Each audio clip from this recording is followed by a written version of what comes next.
Hello everyone, welcome back to our channel.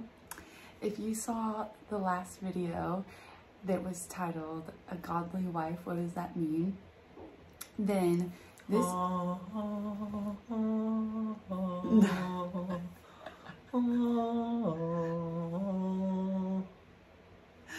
this video is a follow-up, or if you saw that video, I said in that video that I would love to do interviews with couples or people asking them, what do you believe is a godly wife or a godly husband? And I thought, nobody better to ask than my own husband. So, because I do believe he's a godly husband. Anyway, we just figured we would do this like sit down, chatting type of conversation, like almost podcast style, except for we don't have microphones. But anyway, hi babe. Hi. You have not been in a video in a long time. I have not. Does this feel weird to you? Yes. It's almost like you don't know what to say. We've been living our lives off camera for a long time, well, especially him. Yeah, I'm kind of retiring from my fame. So anyway, let's start with prayer, just to Holy Spirit, Lord, thank you for our marriage. Thank you that we get to do things like this together that are fun and that reach the depths of who you are and who we are, Lord. And I just pray that as Stephen shares today, that Holy Spirit, you would anoint his words, give him wisdom and just the articulation to really share what is on his heart. Amen. Amen. Okay, so, honey, you watched my last video, right? Yes. Okay, so he's kind of seen it and knows the synopsis of this. So I just wanted to ask you. She handcuffed me to a chair and taped my eyelids open, and I watched the video. Was that horrible? No. Okay, honey. So I'm gonna ask you a really simple yet deep question. And you can take this however way you want it. I just want you to share what is on your heart. What do you believe is a godly husband, or makes a godly husband, or what does a godly husband look like? Well, I'm still learning that. When we first met and we started dating, I was super hyper focused on what does it mean to be a good son. You know, honoring my parents, my mom and my dad, but also what does it mean to be like a good son of God, to be a good, to be a child of God. And that lasted a really long time. And then after that, then I felt like the Lord's like, okay, now it's time to find out what does it mean to be a man. And, part of being a man is having a wife and having a family, but I'm definitely still learning what it means to be a husband. I think patience is something that you definitely need. I think when you focus on what does it mean to be a man, a lot of times maybe you can get locked into focusing on principles. But all of those have to be tempered with patience and grace, because none of us are perfect. And, when you've got, a baby crying and then another baby starts crying, it's easy to get, stressed out and flustered and stuff. But, being a good husband, what does it mean to be a godly husband? Patience, grace, loving them in the situation, whatever situation it is, surrendering to, I think that it's always good as a believer to remain in a position of surrender. There's no way for us to know everything. We're not all knowing like God is, and his thoughts are not our thoughts, and So surrendering, like, you know, a lot of times I think we want to define things and draw conclusions and, oh, this means this, you know, oh, you were acting this way, so this means this, you know, not jumping to conclusions, so like being in a place of surrender, surrendering your perspective, so that you can love your children and you can love your wife, even when there's challenging circumstances.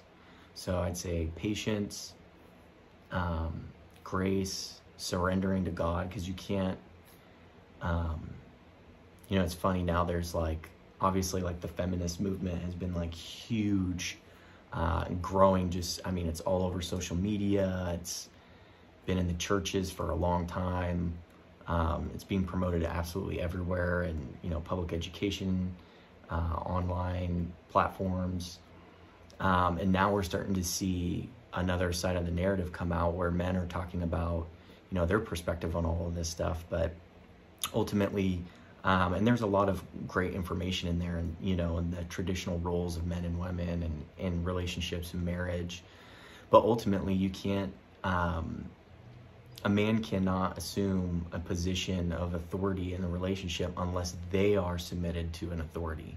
So we're all, you know, and Paul talks about, you know, being either a slave to sin and being a slave to the world, or being a slave to Christ. You know, you have to be under some form of government, or under, you're going to be a slave no matter what, basically. You can be a slave to God, or you can be a slave to the world and to sin. And you can't have authority in your life unless you are given that authority by submitting to God. So, you know, and there's times when I'm, you know, definitely more rigid with Kai and wanting to teach him discipline, and, you know, I want to instill in him these principles so that he's successful in life. But then, you know, my wife, who's much more emotional, and she has, you know, the heart of God, and she really has tremendous amount of empathy. She balances that out and is like, well, hey, Kai's still not even 3 years old. You know, he's still like a baby. You know, he's a toddler, you know, and so there's, you know, we complement each other. We're very different. We complement each other, but I feel like I'm going way off on. Well, so I wanted to ask you a question. I shared in my video that we've been married for a little over 3 years, and we've had a lot of big things happen. We've had 2 babies, my brother passed away, and we had moved halfway across the country. In those challenging times, what was that like for you? Because I feel like it was more so, like, let me just paint this picture for you. After we had Kai, we had some challenging things, and I was going through, my hormones were crazy, and I was going through a lot of postpartum, like, really, I think I had some postpartum depression and rage, and I felt like I can't target this at my baby, obviously, so I targeted a lot of it at Steven, and a lot of ugliness came out of me towards Steven, stuff that I didn't even think I was capable of saying. And I will say, I'm not saying this for a video or for people to think my husband is amazing, but not once did my husband lash back at me, which I think takes a lot of patience and compassion and empathy. And then it was almost like when I started to come out of this like fog, then my brother passed away, and I was very close with my brother, and it was very sudden and tragic and so hard. So hard. And at the same time, we listed our house for sale, and we were moving halfway across the country. We had no idea where we were going to go or anything, so we had a lot at once. And I wouldn't say that you probably even knew how to maybe deal with that loss, but Steven really was my constant and my steady rock. And I just, you know, from your perspective, how did you do that? Knowing who you are, like who you truly are, because you can, even like Jesus, like he's literally perfect, like perfect love, perfect joy, perfect grace, perfect justice. And there were situations like when he went into the temple and he saw the money changers and he got so angry and he flipped it upside down. Now, anybody who didn't know who Jesus was could look at that one action and unfairly judge him based off of that. But to his disciples and his friends and his followers that were there, they knew who he truly was. And so not that even, I'm not saying that he made a mistake or that he sinned when he flipped the tables and stuff. That was obviously just, but staying focused on me knowing who Kenzie is and her heart of hearts and who she truly is, and knowing like it's okay to be angry and it's okay to be upset, and I can take it, and just because she gets upset and angry, I don't have to be angry at her or blame her for that. And it was hard. I didn't know how to fully handle, your brother passing away. I just knew that I had to love you no matter what, and hug you when you needed a hug, and embrace you even when maybe there was some fingernails or claws coming out.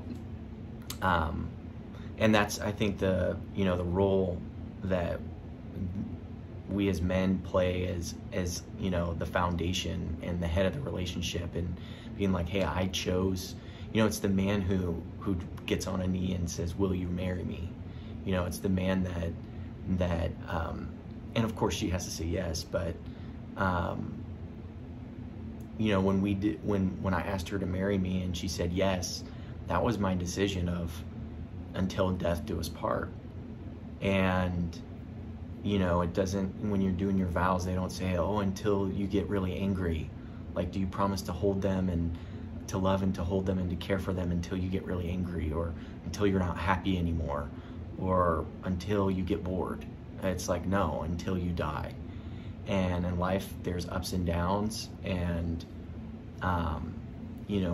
seeing, it's like, a lot. I think a really great tool to have is when you're really, you need to do this all the time. Actually, it's what we're supposed to be doing at all times. Paul says, pray without ceasing. And I feel like that's being like, okay, God, how do you see the situation? Jesus, how do you feel about this person right now? How do you feel about this man or this woman? How do you see them? And that, if you surrender what your conclusion that you've drawn and how you want to judge, you let go of that and say, God, what are you saying? How do you feel about it? I would do that, and I would do that frequently, and I still do that. And I get caught up, we all get caught up in judging people, and especially when people offend us or we get angry and then we feel justified for being upset or whatever. But letting go of surrendering that judgment and saying, hey, God, how do you see them? And God, he will show you, he will reveal, like, this is my daughter, this is my son, this is, my child that I love, and this is how I see them, and then the great thing is, when you let go of that, it's like, God gave me a vision one time of, like, me holding onto like a dollar bill as tight as I could. And he's like, open your hand. I'm like, no, if I open up my hand, I'm going to let go of this dollar bill. And then, and then kind of in my mind, he showed me, yeah, but if you let go, then you could lose the dollar, but then I could give you $100 bill. Mm-hmm. And so we can't receive what God wants us to have or to give us until we let go of what we're already holding on to. It's like, you can't fill a cup that's already full, it has to be empty. And so when you let go of those things, and you let go of your judgment and your conclusions that you're making, and you ask God how he sees the situation, that allows your relationship to heal. It allows for forgiveness, which it's like impossible. You can't have a successful relationship without having forgiveness, without having grace, without having patience. And it's like, these are fruits of the Spirit. Mm-hmm. And so when you hear this dialogue now that's like blowing up online between feminists and feminism, and like, versus traditional relationships and like the roles men have, because there's been a lot of shame on men for being leaders and being, the head, and being, the strong foundation, being steady and consistent. Yeah, I feel like men are really being attacked big in this time day and age. Big time. But a lot of these people that are talking about, the roles that we play, they are talking about these principles of forgiveness, or talking about, a lot of good things, but none of it is possible without Jesus. None of it's possible. It's fruit of the Spirit. And you can't have that fruit unless you're connected, to the vine. And, ultimately that's how, because if I didn't surrender, or if I allowed myself to get angry and I held on to bitterness or resentment or anger, then I'd be like, screw you, fine then. Like, go on your own way. But it's like, no, I made my decision. Like, we're building a family together. I'm committing to you. I'm not gonna enter into an agreement with hurt or anger and frustration, but I'm not gonna agree with that. It's like I can love through that, and but it's not possible without Jesus. It's just not possible. So I mean, you can't. How can people be married for 50 years or 60 years? The only way that that's possible is if you have a tremendous amount of forgiveness in your heart, because I'm not perfect, she's not perfect. We're gonna butt heads, we're gonna get angry, we're gonna get frustrated with each other, but ultimately there's that one thing that brings us back together, and that's her being submitted to God and me being submitted to God. And when we do that together, that is the thing that, it's like God's at the top, she's right here, I'm right here, and that's what a marriage is between a man and a woman coming into covenant with God, and then of course having, witnesses there, but that's what it's about. And it just wouldn't, I don't know how you could have a long, and you'll see people, in the secular world that, have been in a relationship for 5 or 6 or 7 years or whatever, and then they're like, yeah, we broke up because I just wasn't happy anymore, and it's really sad, because it's like you build, you spend so much time with that person, but both her and I have to be submitted to God in order to have an effective relationship. If it was just her, I'm not saying it's impossible, but it would be really, really, really hard, because she would be the one constantly forgiving, constantly like letting go and surrendering. And, both people need to do that. Both people need to be able to surrender and let go, and then allow for forgiveness to come in order to preserve the relationship and the marriage, and to be able to still enjoy one another. So, yeah, I mean, your question, how was, going through that time, that transition when it was really hard, and, God reminding me of like, hey, you're the man, like you made this decision, like just because it's really hard right now does not mean that you get to give up. And that's what, and that's the true test. It's easy to love someone when you have butterflies and you're in the honeymoon phase. But then when shit gets real and it's really, a tough time and it's hard, you're going to give up then? When they needed you the most, when your spouse is going through a really hard time and they're broken and they're, experiencing heartbreak and loss and all this stuff, that's when you're going to give up, when they need you the most. And that's what happens a lot of the time, but it's not, it's just none of it's possible without Jesus and what he did and what he's doing every day, all the time. And I think it's important to remember that hurting people hurt people, and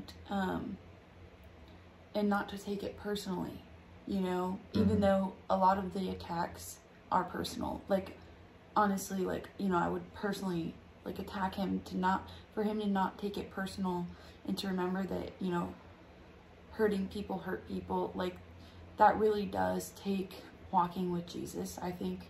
And hearing God's heart. And I'm personally so thankful. That was really healing for me, even though this he probably needs the healing.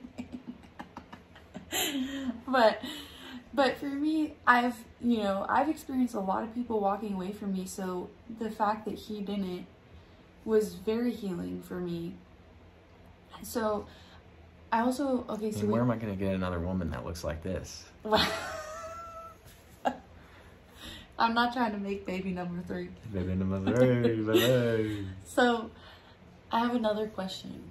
And we talked about submitting, and I don't know, maybe you won't have the answer to this. I'm just curious. So I talked about in the last video too about how my kind of like wow moment when I read the verse about submitting, and because I used to have this like negative connotation with submit, like oh, I'm your superior, so submit to me kind of thing, you know? Mm-hmm. And then when I really read that verse about, you know, wives submit to your husband as you would to God, and husbands love your wife like Christ loved the church, which Christ, obviously we all know Christ loved us enough to die for us. So that is basically saying, husbands, love your wives to the point you would die for them. And that's an immeasurable amount of love. And then I just had this wow moment of, why would I not want to submit to somebody who loves me that much?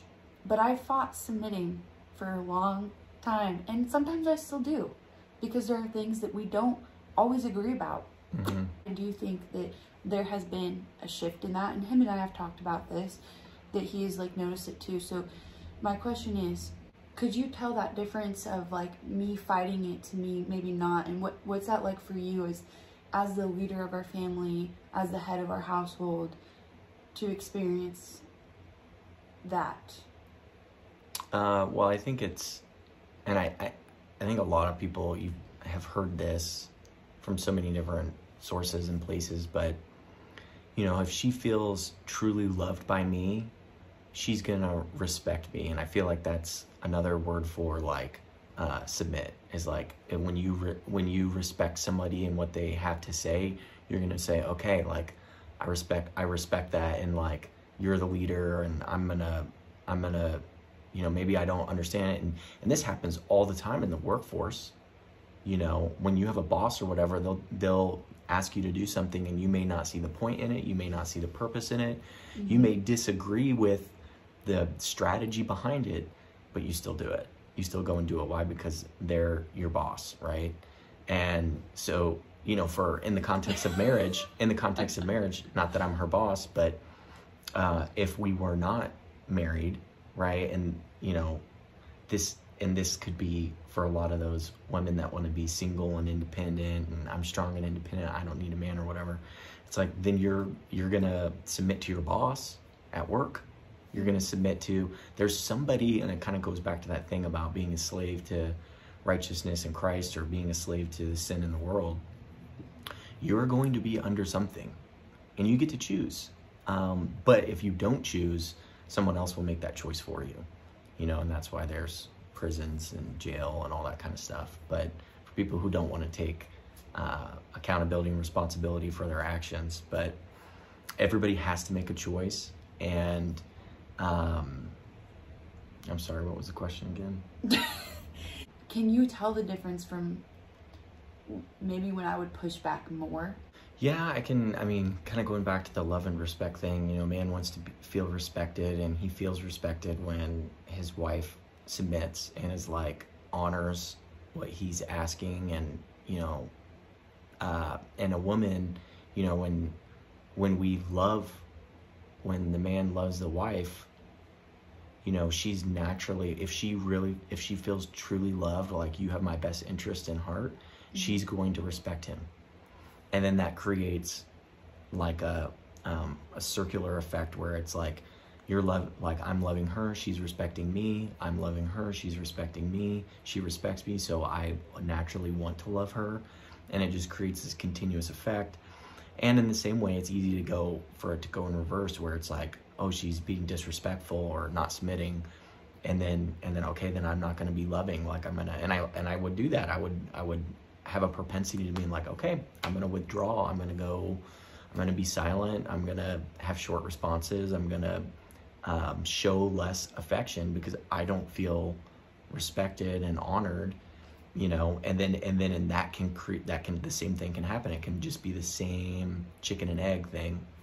So the solution is surrendering, letting go, you know, and then we do that with the help of Jesus. We love because he first loved us, right? And we forgive because he forgave us, right? And so that's the point, the neutral point. That's the foundation that constantly brings us back. But yeah, I could see a difference for sure.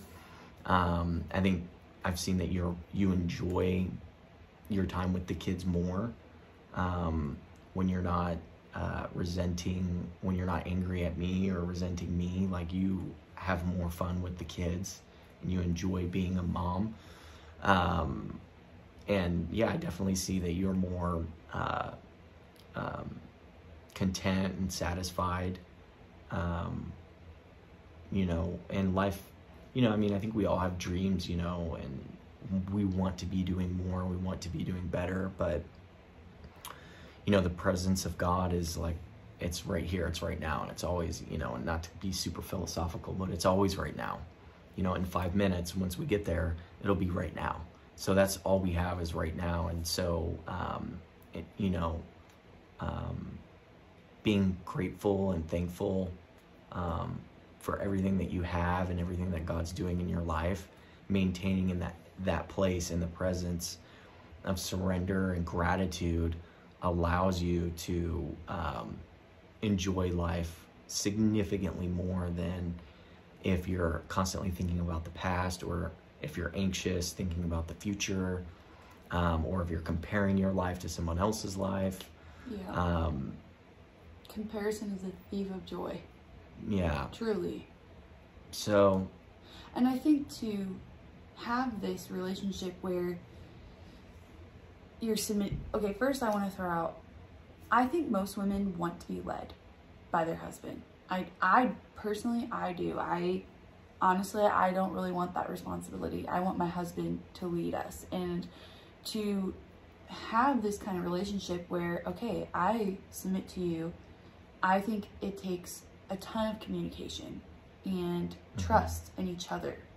And, you know, I'm just reminded of a time that Stephen and I, there was something that happened, and we were having to make a big decision, and we did not agree with each other, and we were arguing with each other, and I hated it. And I just, you know, I went to the Lord and I started praying, and I was like, Lord, I do not like that my husband and I are arguing about this situation. And the Lord began to speak to me and ask me questions, and he was like, Kenzie, do you believe that Stephen loves me? And I'm like, well, yeah, I wouldn't have married him unless I believed that. And the Lord was like, then you need to let go, and you need to basically stay out of this situation and trust that Stephen knows what he's doing and that he has your best interests in mind. And, you know, I will admit, even then, it wasn't the easiest to let go, you know, but I did have to trust in that situation that my husband loves me, my husband loves our family, and my husband loves Jesus, and that he is doing what he feels and believes is best.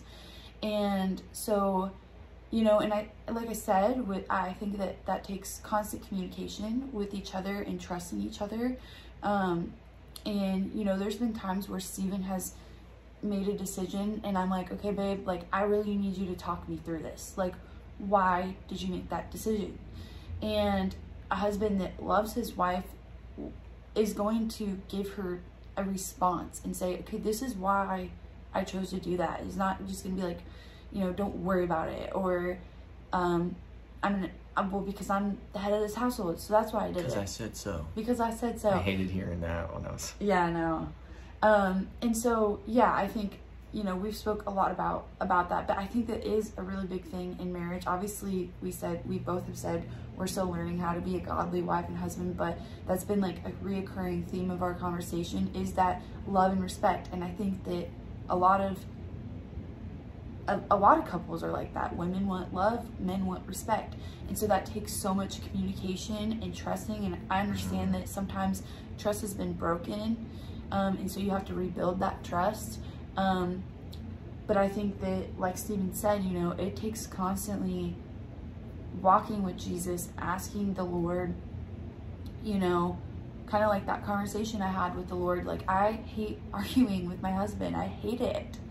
I hate when when it feels like we have strife in our house, and then, you know, I'm kind of like, we're cold shouldering each other, and it's like we're both just co-parenting the kids, which is not supposed to be like that. And, you know, I hate that. So it's like, okay, Lord, how do we get back to like thriving together and having, you know, forgiveness. Yeah, forgiveness, and trusting that, you know, your spouse loves the Lord. And I think that's one of the biggest things that now, like I said, I'm still learning, is like that God's been showing me just even the last couple of weeks is to be mindful of when you as a man, when you are leading, be mindful of your role as, you know, teaching, as a teacher. And you know, because I would find myself getting frustrated at like you know, getting like kind of having a shorter fuse and finding myself getting frustrated with Kai or whatever, as like, oh, I'm upset that he spilled something, as opposed to and that was like my initial like reaction to it, as opposed to being like, oh, this is an opportunity for me to teach him, like, you know, like when you have a drink, don't set it on the couch or on the floor because you'll kick it over, like go put it on the table. You know, and me getting down on his level and being like, hey buddy, like let's go put our, like, follow me, let's go pick this up, let's go put it on the table. And the reason why we put it on the table is so we don't kick it, and But I was just like upset that it spilled on the floor, as opposed to being like, oh, this is an opportunity for me to come in and to teach. So, which is received so much better. Yeah, which is received so much better. But and then, you know, laziness comes in. Well, I freaking don't want to go through this whole course and teaching and all this different stuff. I just want to be upset right now that this spilled or whatever, you know. But and it goes back to, I mean, how Jesus is with us. How much does he take time to teach us, instead of being like, oh my gosh, I've told you that 5 times. Yeah. And then it's gratitude. God, thank you that I have a healthy son who is so amazing that I get to teach him, you know. And Chloe too, she's still really little, but now Kai's like getting, you know, he's almost 3, so he's we talk with him a lot more.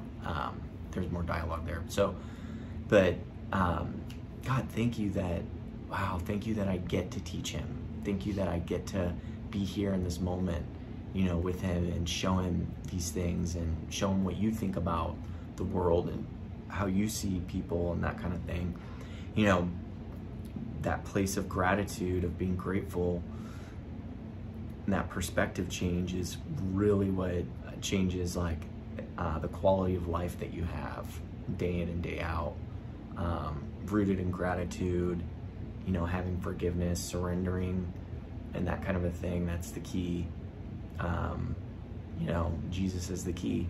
And I just find it funny when all these people talk about all these principles, but principles that would not be possible without Jesus. It's like you're leaving out the one man who made this all possible. You're talking about all of his fruit, how delicious his fruit is, and how awesome it is to take it and make a peach pie out of it, but you're leaving out the, like, that farmer that went out and planted the tree and cultivated it and made it water, and, you know, and all that stuff. It's like, man. So yeah, husbands, love your wife.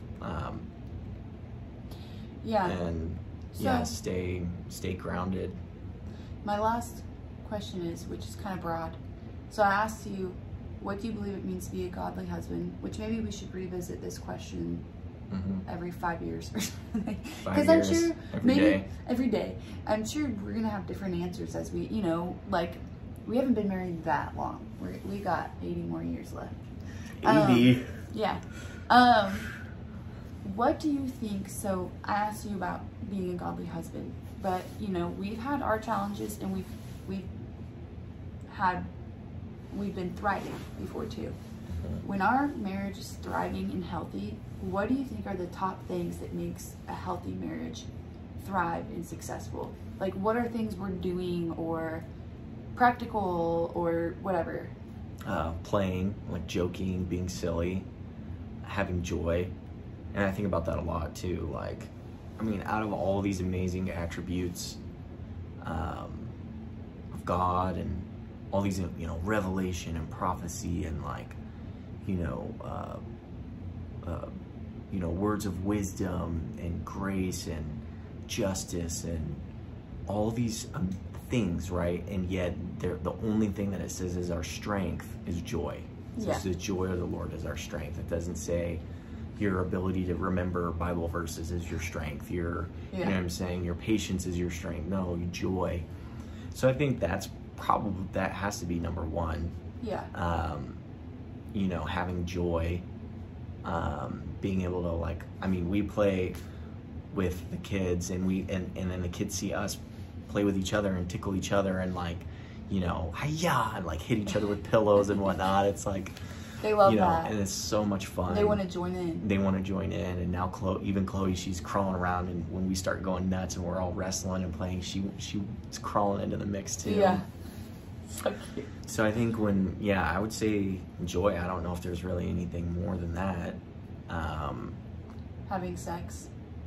Yes. I mean, like, okay, listen, no one wants to talk about it, and I feel awkward too. This sounds horrible, but if she said, imagine this, and I do think about, and this is good for the women, and I would challenge any man to ask this question. If you gave a man a contract and you said, hey, I want you to sign this contract. Okay, well, what is this contract? You're going to marry this woman. She's beautiful. She's going to love you. And you guys are going to have a family together. And he's like, oh, okay, yeah, this sounds good. This sounds good. But you will only have sex to conceive children. And once you're done having children, you will no longer have sex anymore. I don't care how awesome that woman is. Oh, and she's half of everything that you earn or build in this life is hers. But the only time you'll have sex is to have kids, and then after that you're done. Would you sign that deal to give to half of everything that you have, commit your entire life, provide for, protect, all this stuff, and then but no sex? But she's really beautiful. I guarantee you, like 90% or higher of men would say no deal. Yes. See, here's the thing is, I do feel awkward, and not really, but kind of, like, I feel like sex actually needs to be more like, I think so many people in the church do feel awkward talking about it, but it needs to be talked about because it is important. So, I don't know, moms and dads, if you ever listen to this, just fast forward, but as a woman, like, okay, what you're saying is kind of like the physical aspect, you know, like what I'm saying too is, sex is physical, but I think women want to have sex to connect intimately. Mm-hmm. And I will say that every time we have, I feel closer to you. Mm-hmm. And that's why I'm adding this topic in about when we are thriving, we are doing that. So yeah, when we have joy, when we're being physically intimate with each other, because it does make us feel closer to each other. And I do, you know, Jesus, the Lord did create that for us to enjoy and covenant. And I can't think of one time that I've like felt distant, you know, from you. So I think that, and we have hearts of like understanding. I think we're being present. We're not being in the present. Like, we're not, okay, when you're having a lot of fun and we're thriving, right? You're not thinking about tomorrow. You're not thinking about like, oh, I have to do the dishes. Like, oh, and then I gotta, after that, and then I gotta, you know, change a diaper, and then I gotta prep dinner and do all this. It's like, no, when you are thriving and you are truly enjoying life, you are fully present. Mm-hmm. And that's a challenge because there's so many distractions, you know, trying to pull us away from that. But being present, having joy, and having that physical intimacy and closeness. Yeah, those are essential to having a thriving marriage. This is a random question. Would you, because I would say a lot of people would say having goals, like when you're thriving, you have goals that you're going after together, but you're kind of not living in the present. Like you are, but you're kind of living for tomorrow.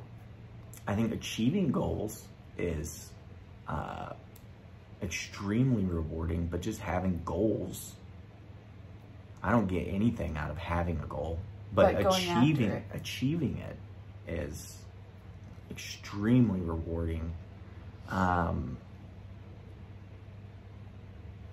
Yeah, I mean, I know that there's like power couples and stuff like that. It's like a thing now, but why can't a power couple be a woman who wants to stay home and be the homemaker and just be a wife and a mother? Why is it never a woman? I've never once seen that that's a power couple. It's always like, I have nothing against women who want to achieve other things outside the house. I'm not saying that, but you never see people say that couple is a power couple because the woman is at home being a homemaker. Because most people don't have enough, I think, wisdom to recognize that. That's actually like... Yeah, but I think that your heart knows. I think your spirit knows. Like when you, everybody knows that if you actually, it's pretty rare, I actually, but when you have entered into a home, like a friend's house or something like that, and you just feel that sense of peace, and like the husband and the wife are like, you know, doing well. It's like, and you get this sense of like, this is a healthy family. Yeah. They've got like their rhythm down. That is a power couple. You know what I mean? Like, and it's rare. You don't really see it so often, but I guess that's kind of the purpose of, that was something that we were mindful of, that we wanted, you know, with starting a family. You know, we want to, certainly so many people in our, you know, millennials in our generation are not getting married. Marriage rates are super low. Divorce rates are super high. People aren't having kids. They're not getting married. They're not buying houses. You know, there's a lot of fear there, but there's a lot of hurt as well because it's been messed up so bad. And, you know, we're praying and believing that God will use our relationship to encourage other young people to get married, that it is God's design. It's not good for man to be alone. You know, and you could have all the money in the world, but if you don't have children, you know, if you're not, what are you building it for? What is it unto? You know, what are you doing it for? And, you know, family it's so important. It's the most important thing in life. And we were mindful of that, and that's what we wanted to do. And we're hoping that this video or this platform or channel, you know, encourages other people to get married, to remain married. It's a long game. It's not, you don't get married just because you're happy or because you want to be happy. You certainly don't get married because you want a wedding. Yeah. Which I know a lot of girls, young girls think that, but it's not about the day, you know.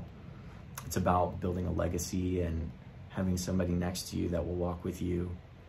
And that you have that confidence, that reassurance of, you know, and I don't even understand what's even the point of getting married if you don't believe in a biblical concept of marriage, of like covenant, like you don't, no matter what, there's no backing out, no matter what. Yeah.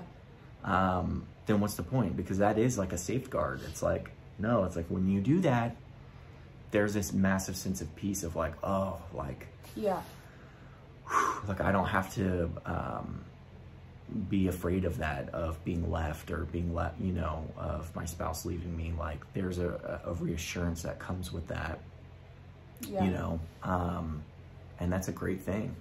Yeah, and you know, we are a testament to, we've obviously, you guys have heard it here first, that we've had our trials, and I think we both have probably been tempted with that thought of, oh, what would it be like if we weren't? But honestly, I'm like, I couldn't imagine my life without him. Even like,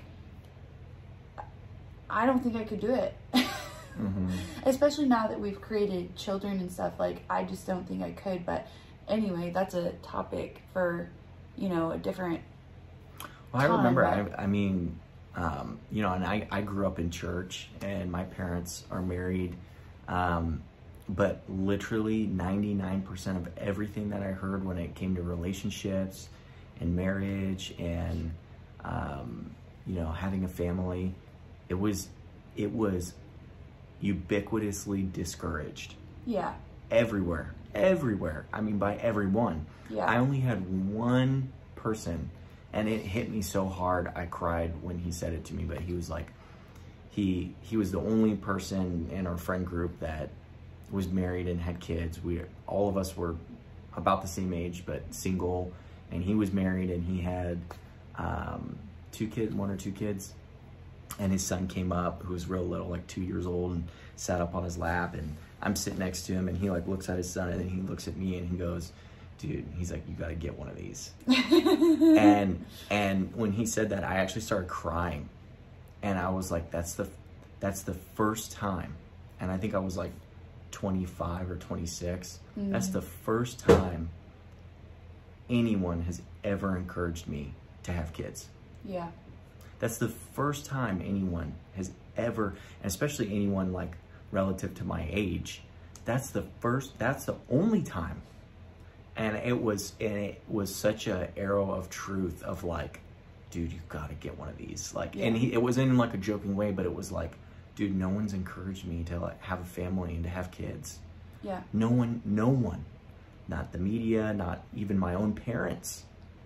Because not even my grandparents, no, not my aunts and my uncles, nobody had ever been like, dude, you gotta get one of these, man. Yeah. Like, and it was such a powerful, it impacted me. I don't think I'll ever forget it the rest of my life, because I was like, dude, no one has encouraged me to do that. And yet it is the very calling. It's like the first commandment of God, be fruitful and multiply and subdue the earth and have dominion over it. And it's like, dude, that's why we're here. God put us on this earth to have dominion over it, to love one another, to love him, and to multiply, to have families. And well, the enemy wants to attack the family unit so bad because he can't have that. He can never experience that. So he wants to attack healthy families, healthy marriages.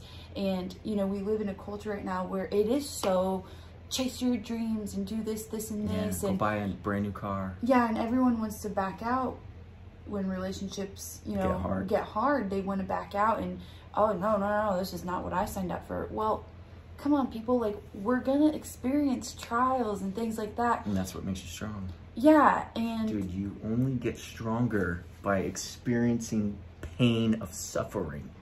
Yeah. Yeah. So anyway, I don't want to keep, like, talking about that. And, you know, like I said, we are still learning. We're still learning. And I hope we're always learning. You know, I hope that I always stay in a place of learning, but... No, I have everything figured out already. But anyways, my first interview, probably my favorite one. Thank you, honey, You're welcome. for sharing your heart today. Yes. I really appreciate that. Do you have any final things you'd like to say? Go out and get married. Have kids. Get married, but choose the right person for you. Yes. Please. Yes. Anyways, let us know what you guys thought about this. I am so thankful that we were able... 50. But yeah, thank you guys so much for listening. If you listened all the way through, please subscribe to our channel. Like this video. I would love to share more videos like this, so let me know your thoughts. Would love to hear them, and we'll see you next time. Yes. See you next time. Bye-bye.